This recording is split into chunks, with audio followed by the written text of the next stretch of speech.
South Korea has gone from being the outsider of the automotive world to becoming a giant that makes Japanese and European brands uncomfortable. Hyundai, Kia and Genesis today compete head-to-head with giants that previously seemed untouchable. But not all Korean models are born the same. Some were great ideas poorly executed, and others simply became old compared to what their brothers offer today. So in this ranking, we will see 5 Korean models that, although they are not terrible, have better alternatives. And then the 3 that are really worth your money if you're shopping today.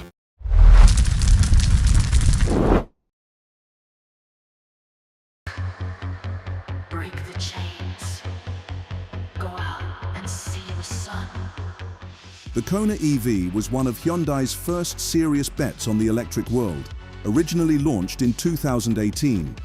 At the time, it was one of the few 100% electric compact SUVs with a range of more than 400 kilometers under the WLTP cycle, which gained it global attention and a good initial reception. However, not everything went perfectly. Early models suffered multiple recalls due to fire hazards in batteries manufactured by LG Chem, which could overheat during full charge. In total, more than 75,000 units were affected globally, with several incidents reported in Korea and Europe. Although Hyundai responded by replacing the full battery packs and updating the management software, the case hit consumer confidence hard in a segment where reliability is everything. Beyond the incident, the Kona EV's actual range rarely reached the official figures. In urban conditions, it could perform well, but on the road or in cold climates, it easily dropped to about 340 to 360 kilometers real. Something to be expected, but disappointing compared to what was promised. Added to this were complaints of premature degradation of the battery, especially in hot climates, and limitations in the cooling of the pack, which used a less sophisticated system than rivals such as Tesla or Volkswagen. In terms of dynamics, its compact chassis and firm suspension made it fun to drive, with good response from the electric motor, 136 or 204 horsepower depending on the version. However, comfort and soundproofing fell behind the price it asked, and the rear space was fair, a direct inheritance from its base of the Kona Thermal. The interior, although well equipped, had a somewhat closed design and hard materials in visible areas, which contrasted with its label as a technological vehicle. In terms of charging, the Kona EV never stood out. Its direct current fast charging system was limited to 50 to 77 kilowatts, well below current standards, where many rivals already exceed 100 or even 150 kilowatts. This meant that going from 10 to 80% could take close to 45 minutes, which today is considered slow for an electric SUV. If you are considering one, it is advisable to look for the 2023 models onwards, as these mount safer batteries with revised cells, optimized thermal management software, and a more refined ride. In addition, the second generation, 2024, brought a significant leap in design, ergonomics, and efficiency, with a range of more than 480 kilometers and better habitability. Simply put, the Kona EV was a car ahead of its time, a kind of successful experiment with consequences. It proved that Hyundai could build a competitive electric car, but it also revealed the natural pitfalls of pioneering a technology that was still maturing. The Kia Stinger promised to be the car that would prove that Korea could make a BMW-worthy Grand Tourer. And, in many respects, he succeeded. Its development was led by Albert Biermann, former head of BMW's M division, and that was noticeable from the first kilometer. Rear-wheel drive, or optional all-wheel drive, precise tuning and an aggressive fastback design that broke the stereotypes of Kia as an economic brand. The problem was that the public did not show up en masse. The Stinger was acclaimed by the press, but ignored by the market. Its mix of sportiness and elegance proved difficult to position. Too expensive for typical Kia customers, but not enough prestige to steal sales from Germans. In the United States, its main market, sales never quite took off. And in Europe it was eclipsed by rivals such as the BMW 4 Series Gran Coupe and Audi A5 Sportback, brands with decades of heritage in the segment. The GT2 version, with its 3.3-litre twin-turbo V6, delivered 365 horsepower and 510 Newton-meters of torque, enough to do 0 to 100 kilometers per hour in about 4.7 seconds. However, that engine also brought high consumption, around 8 to 9 kilometers per liter in real use, and expensive maintenance, especially due to the complexity of its 8-speed automatic transmission and the cost of Brembo brakes. In addition, their depreciation was brutal. In some markets, the Stinger GTs lost up to 40% of their value in the first 3 years, something unthinkable for a car with premium aspirations. And yet, it was sensational to drive.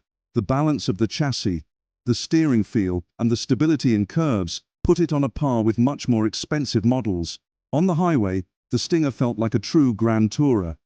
Fast, quiet and solid, the interiors, although not at the level of craftsmanship of an Audi or a Lexus, offered a combination of modern luxury and understated sportiness, with good quality materials and excellent sound insulation. Still, what ended up killing the Stinger wasn't its quality, but its context. In an era dominated by SUVs and electrification, large sedans with powerful engines became an endangered species. Kia decided to redirect resources to the EV6 GT, an electric car that, ironically, offers more power, 577 horsepower, and accelerates even faster, with 0 local emissions. Production of the Stinger officially ceased in 2023, with a final tribute edition limited to 1,000 global units, a farewell symbol for a model that, although it did not succeed in sales, did change the perception of what Kia could achieve. Today, more than a rational purchase, the Stinger is a modern classic future, a statement of ambition in an age that no longer values mechanical passion so much. In short, the Stinger did not fail because it was bad, but because it was born in a world that had already stopped asking for what it offered. It was a car with a soul, launched in an era that was beginning to prefer batteries. The Hyundai Venue seems, on paper, like a great idea. A small, urban and economical SUV, designed for those looking for practicality and SUV aesthetics without spending too much. Its concept was a perfect fit in emerging markets and in congested cities, where compact size is an advantage. But behind its cute design and youthful appearance, there are several compromises that are quickly noticeable. Under the hood, it mounts a 1.6-litre naturally aspirated 4-cylinder engine, which produces around 121 horsepower and 151 newton-meters of torque, just enough figures to move its body. In the city it delivers, but on the road or with the air conditioning on, the Venue feels lacking in power, and with a CVT transmission that prioritizes efficiency over response. The manual gearbox versions offer a little more control, but are still modest in performance. The focus of the model is clearly on economy and simplicity, and that is noticeable when you enter the cabin. The interior materials are hard, with plastics prioritizing durability over the feeling of quality. The design is correct, but sober. There is an 8-inch touchscreen, connectivity with Android Auto and Apple CarPlay, and some functional details, but little else. If you're coming from a slightly more refined car, the Venue may seem like a rental car with a good attitude, as you say. On the move, its comfort is limited. The suspension is firm, designed to withstand urban bumps, but transmits vibrations on uneven roads. On the road, its lightweight and short wheelbase make it unstable in crosswinds or when traveling with a full load. Soundproofing is minimal, especially from 90 kilometers per hour, where rolling and engine noise are noticeable. Compared to its rivals, the Venue is in an ambiguous position. The Kia Soul offers a wider cabin and a more powerful engine in some versions. The Nissan Kicks boasts better comfort, soundproofing and a more mature design. Even the Chevrolet Tracker or Toyota Rays achieve a more successful balance between efficiency and refinement. However, the Hyundai has a strong card. Its reliability and low maintenance cost, backed by an extensive service network and affordable parts. In safety, the Venue meets the basics: 6 airbags, stability control, ABS brakes, and hill assist in most versions, although in some cheaper markets versions with reduced equipment are still offered, which makes it less competitive against more complete rivals. In short, the Hyundai Venue is not a bad car, but it is a very specific product. It is ideal for those looking for an urban SUV, easy to park, reliable and cheap to maintain, without worrying about performance or refinement. But if you're hoping for a level of comfort or isolation closer to a modern SUV, the Venue will feel more like an elevated hatchback with pretensions than a true crossover.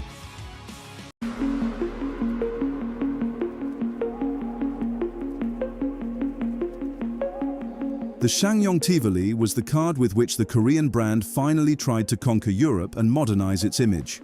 After years of producing robust but somewhat clunky SUVs, the Tivoli, launched in 2015, represented a turning point, a much more attractive design, urban proportions, and an interior that, in theory, sought to rival models such as the Renault Captur, the Hyundai Creta, or the Kia Seltos.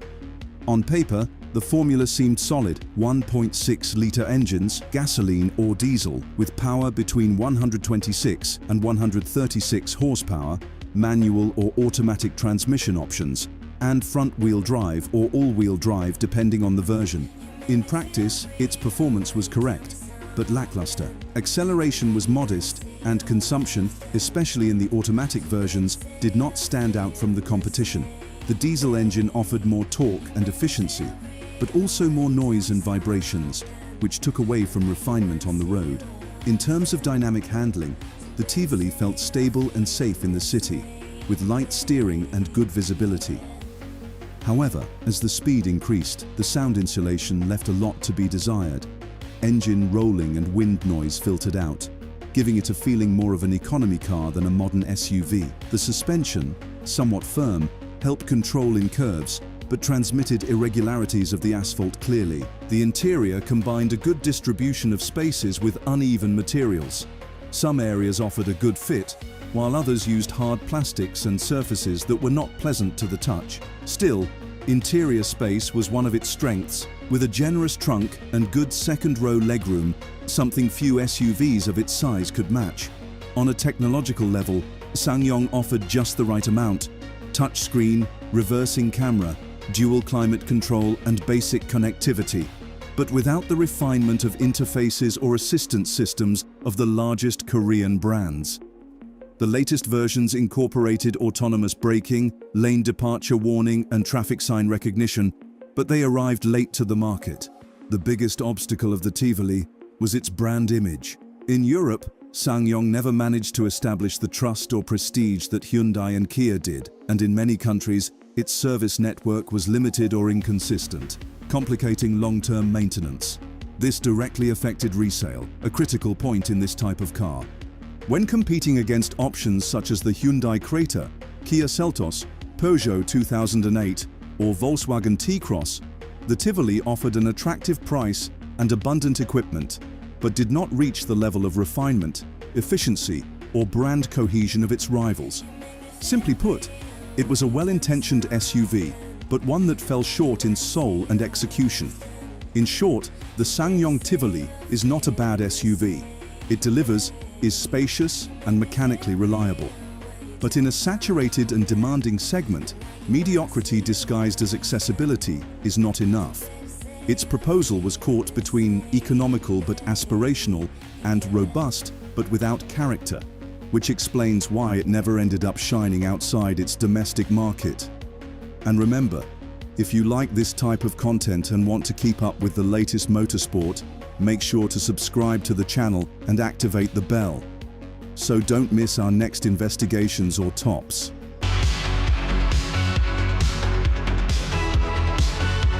The Kia Forte was for years the definition of smart value, a spacious, reliable, well-equipped compact sedan with contained prices. In many markets, it replaced the old Cerato, marking Kia's evolution towards a more modern and global image. His proposal was clear: to offer the perfect balance between functionality and accessibility, and for a while he succeeded. However, time does not forgive. What seemed competitive a few years ago now looks conservative. The Forte is still a solid car, but the competition has evolved faster. While rivals such as the Honda Civic and Toyota Corolla adopted hybrid engines, more efficient transmissions and advanced assists as standard, The Forte has remained in the middle, correct but not standing out. In the mechanical section, the Forte offers 1.6, 1.8 or 2.0-litre naturally aspirated engines with power ranging from 120 to 147 horsepower, depending on the market. The most interesting version, the GT, mounts a 201 horsepower 1.6 turbo engine and a dual-clutch transmission, but it is still a niche. Overall, the handling is predictable and docile, ideal for city and motorway, although it lacks the refinement and precision of its Japanese rivals. Its steering is light, the suspension comfortable, but the whole thing lacks that well-planted car feeling that a Mazda 3 or a Civic transmits. The exterior design, although balanced, has lost the surprise factor. The most recent restyling tries to keep it cool with sharper headlights and a redesigned grille, but the sober and functional aesthetics do not generate emotions. Where it does stand out is in technological equipment: 10.25-inch touchscreen, wireless connectivity, reversing camera, adaptive cruise control, and various driving aids, although some are only available in high versions. Inside, the Forte offers good space and logical ergonomics, but the materials and finishes do not reach the semi-premium level that the brand projects in other models such as the K5 or EV6. It's a well-assembled interior, yes, but with hard plastics in visible areas and an overall rational car feel, not aspirational. In terms of safety, the Forte meets modern standards. 6 airbags, stability control, lane keep assist, and forward collision alert. However, many of these systems come in optional packages, while rivals such as the Corolla have already offered them as standard for years. Where the Forte maintains its reputation is in its reliability and low maintenance costs. Its naturally aspirated engine, although without spark, is durable and the parts are accessible. It is an ideal car for those looking for hassle-free mobility, for those who prioritize total cost of ownership over driving excitement. The problem is that the compact segment has become more sophisticated. The Honda Civic and Mazda 3 offer more refined driving and more emotional design. The Corolla Hybrid combines efficiency with durability, and even the Hyundai Elantra has taken a bolder, more technological direction.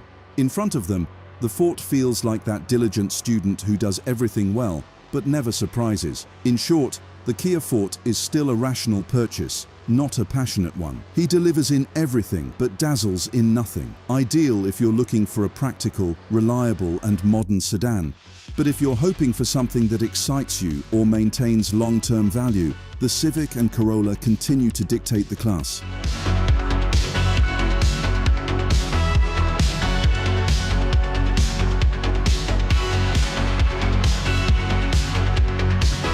The Tucson Hybrid is the SUV that redefines what full value means. With its 230 horsepower hybrid engine, futuristic design, and a quality of materials that feels a step above expectations, it has become one of the pillars of Hyundai.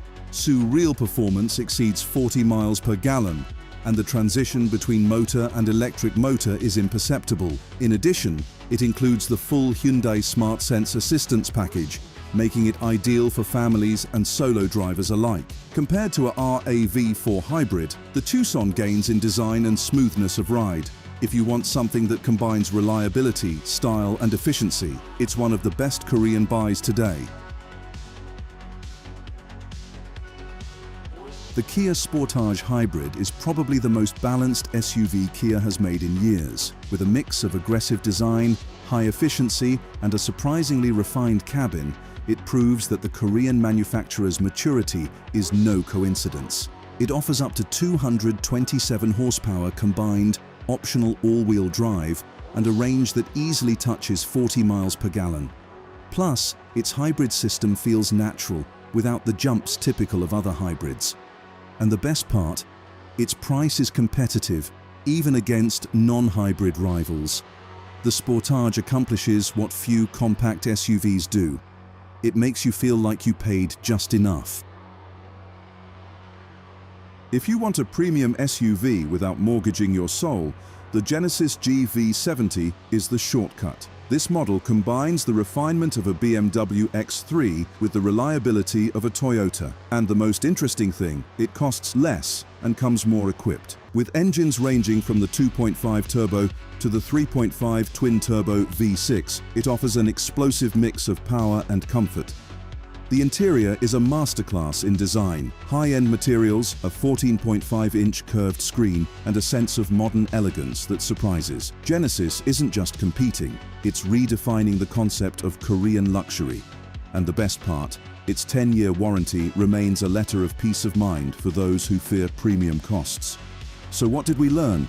That Korean cars have come a long way from their humble beginnings, but that doesn't mean they're all right. Some models stagnated, others improved, and a few became true benchmarks of value and technology. If you're in the market for a Korean car today, the trick is to look ahead.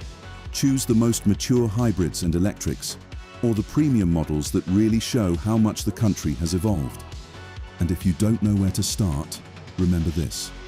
Low price isn't always the best bargain, and affordable luxury sometimes lasts longer than you think.